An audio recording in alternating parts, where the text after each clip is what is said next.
losing at home by 40 on national TV. That is something that nobody's really prepared for their favorite team to do. Lose at home by 40 on national TV, and we just saw that happen to the Golden State Warriors, a team, a franchise that over the last decade we see have 4 Larry O'Brien trophies, a team that has one of the greatest players of all time still actively on their roster, and a lot of things have just shifted in a small amount of time. Before the season started, I thought that the Golden State Warriors had an opportunity to be better than what consensus was. I didn't think they would be a championship team. I thought there was a possibility they could be the 6th seed as their ceiling. Faulty logic by me. I kind of looked at what happened last season and how good they were when Draymond played and said, hey, if Draymond Green keep his head above water, keep his nose out of that stuff, then they should be able to win 50 games. At least that's what they were on pace for. I didn't really account for the other teams across basketball rapidly looking better. I didn't account for the OKC Thunder, who were the 1 seed, to look even better this season, or the Houston Rockets, who were fighting with the Golden State Warriors for their last playing spot to jump up to the 2 seed, or the Memphis Grizzlies being back again. Faulty logic. And even as the season has prolonged and I've adjusted my expectations or adjusted my prediction for this team, I'm still watching and I'm really upset.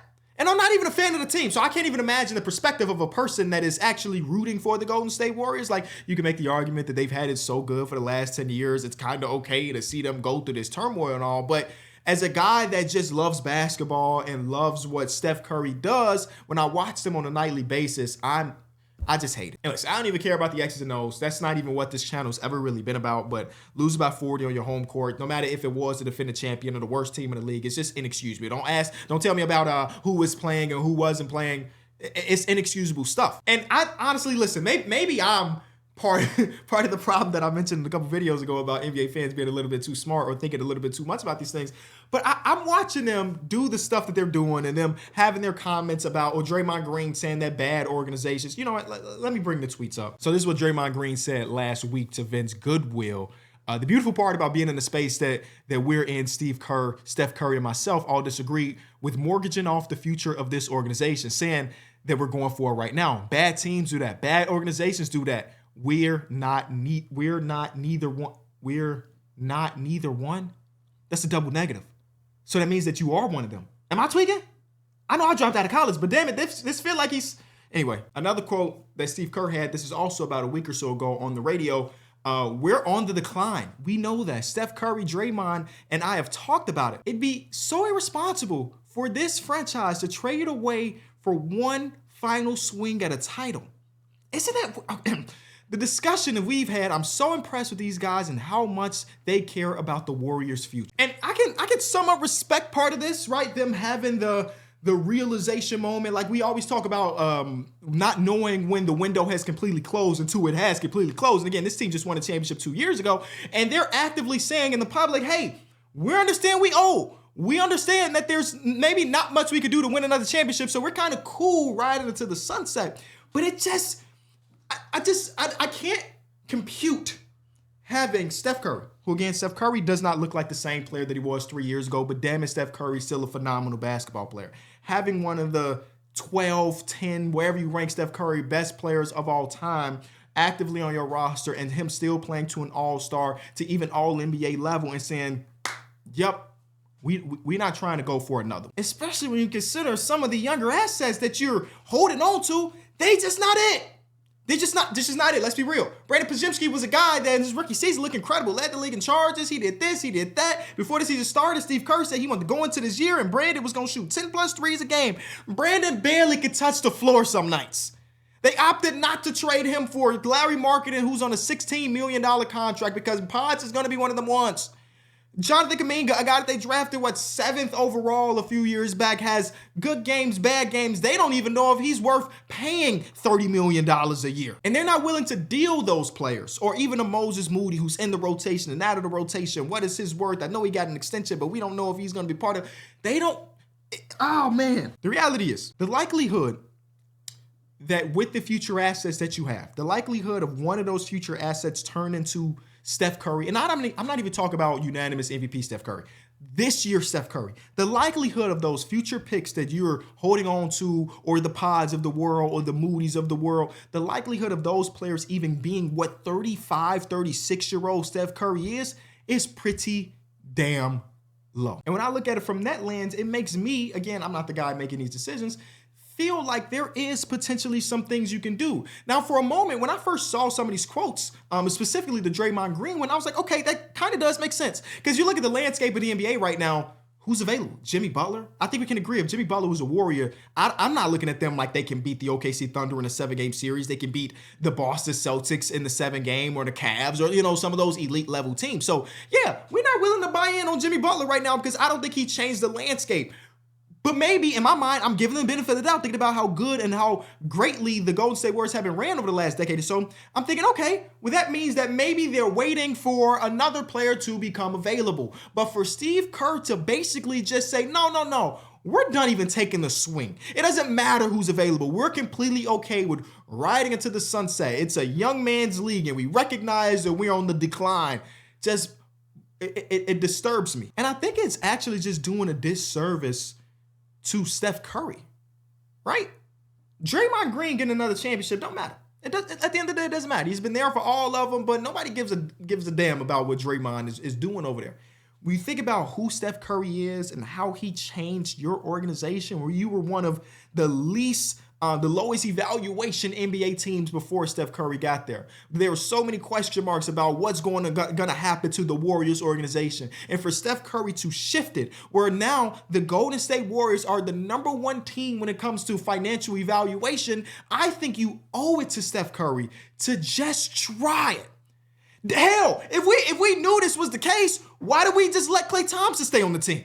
Why couldn't the Splash Bros just play their entire career together? You let him walk, knowing that you were on the decline. You weren't going to try and do nothing major with that extra money that he helped you get, or the extra second-round picks he helped you get. You knew you were on the decline. You still let Steph Curry, you still let Klay Thompson walk?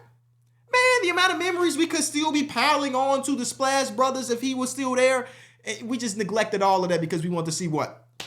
Buddy Hield is 80% of what Klay Thompson could do, for 1 month of the season. Again, thinking about it like this, just overthinking all these things. I question what percentage of a ran organization is luck versus you doing and making the right decisions. You can never take away from the fact that Bob Myers and company, who's no longer there, drafted Steph Curry and he turned into an all-time great. Drafted Klay Thompson, drafted Draymond Green. They drafted 3 Hall of Fame players in parts of the draft where you don't really know if you're going to get a Hall of Fame. It's not like these dudes were top 3 picks, right? We talking about Draymond being in the second round, Klay Thompson being late lottery, and Steph Curry being in the middle of the lottery. When he got drafted, Johnny Flynn and Ricky Rubio were the safer options, right? So I cannot take any of that away from them. And maybe Bob Myers just was the guy. Maybe I'm being, I guess, a little bit disingenuous because Bob Myers, who did those things, are no longer there. And now we're looking at a new regime with Mike Dunleavy Jr., right? And Bob got out at the right time, Lord knows. Bob said, I'm out. I'm not about to be the guy to let Klay Thompson walk. I'm not about to be the guy to make these big old decisions. But I bet if Bob was there, he would at least try to make something happen, right? But getting back to what's luck versus will work, because the luckiest thing that maybe happened to their organization is Steph Curry starting his career with those ankle injuries, right? Steph Curry signs an extension that is way less than his market value because we don't know if his ankles are made out of glass or that's like a real problem for Steph Curry. And because of that, and because of the timing of it, the CBA taking a jump. Hey, we just got 2 extra NBA championships because Kevin Durant said that he wants to play for our team. Shout out to Draymond Green for crying in the car, calling his phone. Like, that's a bit of luck. They also lucked out when they called the Milwaukee Bucks and said, hey, we want to make a trade with y'all. Do you want Steph Curry? They said, no, give us Monte. So I think there's obviously some luck involved, but I question what's considered a well-ran organization, Dre. Because as of recently, it ain't really been all of that. Like, you had the #2 overall pick in the 2020 draft. I'm more prone to giving teams a little pass on the 2020 draft. It was just a weird time. You couldn't even meet the prospects in person. You're doing interviews over Zoom. You can't even really go watch them work out. You watching through somebody else being there recording it. So it was just a weird time. And a lot of people missed the 2020 draft. And at the time, the James Wiseman pick made sense. You know what I'm saying? Obviously, he didn't turn out to be a #2 overall pick quality player. But again, I'm giving him a slight pass on that. The year after that, 2021, they get 2 lottery picks. They have #7 and #14 that turned to Jonathan Kuminga and Moses Moody, right? And many people, me included at the time, was like, yo, you don't need both of those picks.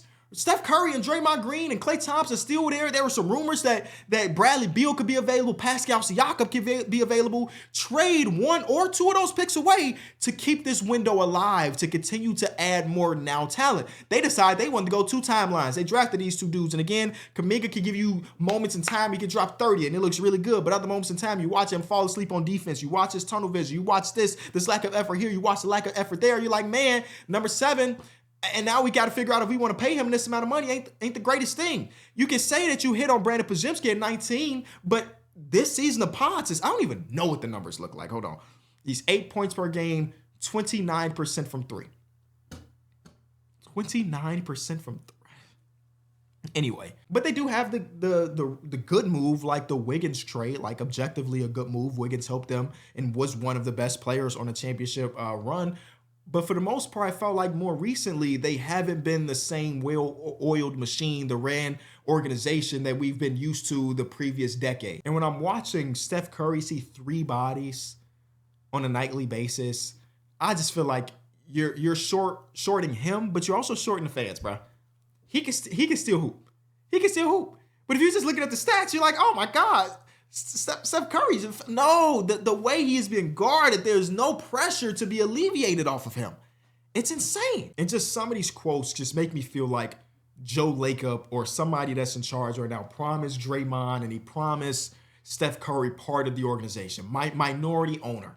Because why would I, and even if I've been here my entire career, which both of these guys have, why would I, who like, there's a level of delusion you need to have when you're this good at your job.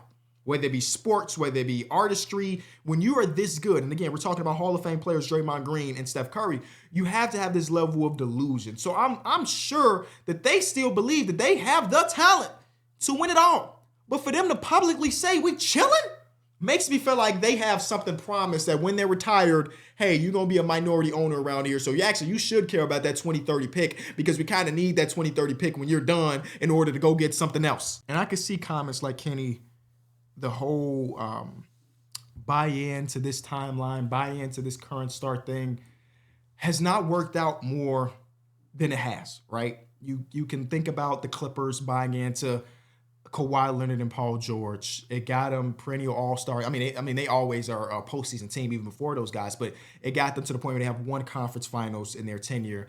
Think about Matt Ishbia and the Phoenix Suns who made this big trade for Kevin Durant, and now they're just doing smaller trades, hoping that somehow they can grasp this glory. I understand that. But for me, I think there's a way you can go about this without putting all of the chips on the table. That's one thing that the Clippers did. They said, hey, here's Shea, who at that point nobody thought he was going to be the damn MVP of the league, but he was coming off a really good rookie season. Here's all the picks, all the swaps. Kawhi Leonard just came off a championship run. He was the best player in the world for a 3-month stretch. Paul George was number 3 in MVP that same season. Yeah, we're okay with buying into that, but they put all the cards or all the chips on the table. Same thing with the Phoenix Suns. They traded everything and all these swaps in Mikal Bridges and Cam Johnson in order to get Kevin Durant.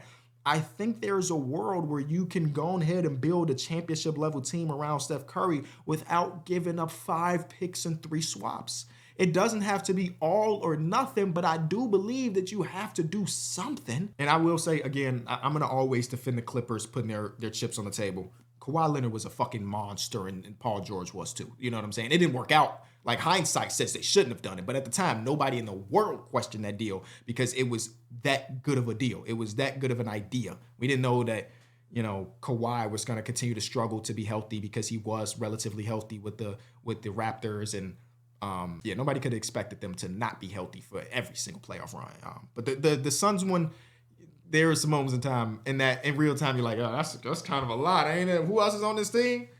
Either way, I don't know if I tackled some of these quotes with the amount of nuance that it deserves. Because even Steph Curry he did the one piece where he was telling the world that he still thinks he's got enough in him to win a championship. And then a week later, he also talked about not mortgaging the future, where I feel like some people kind of interpret that as like complacency from Steph Curry.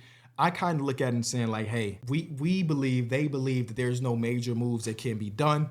So I guess that's the reality of it. We suck right now. We're average right now. I'm not okay with that. I still want to win.